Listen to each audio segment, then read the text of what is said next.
So reflexes are one of the most important jobs of our spinal cords, in addition to just carrying information to and from the brain. So a reflex is basically going to bypass the brain.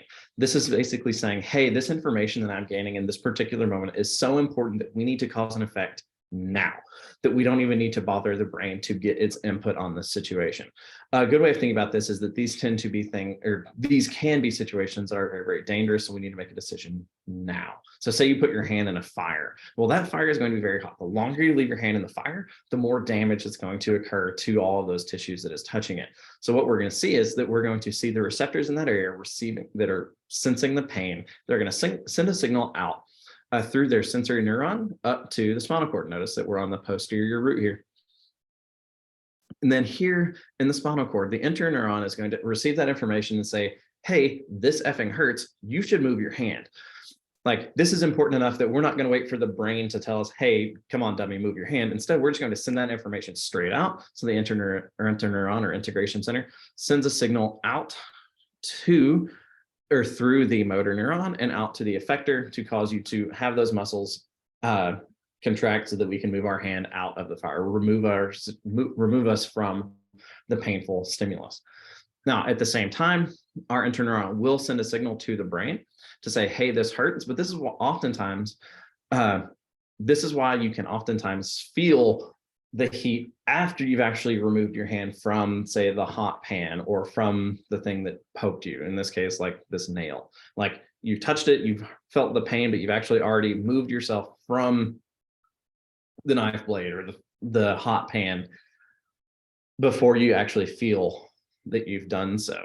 And that's simply because we've elicited that reflexive response. And that's because your interneuron told your muscles to move before your brain even had a chance to tell you, hey, dum-dum, your hand's in the fire. Now, we actually have two different types of reflexes. We have monosynaptic reflexes and we have polysynaptic reflexes.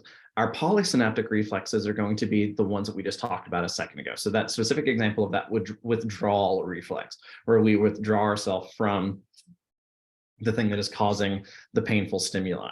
That's the one where we're actually going to go through that interneuron. Now, in some cases, we have what we're going to call stretch reflexes.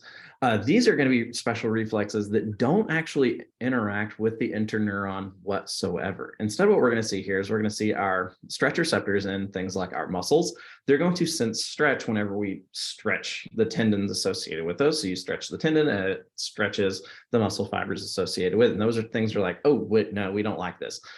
So when they send that signal out that, hey, these particular muscle fibers are being stretched within this large muscle, they're going to send that signal up to the spinal cord.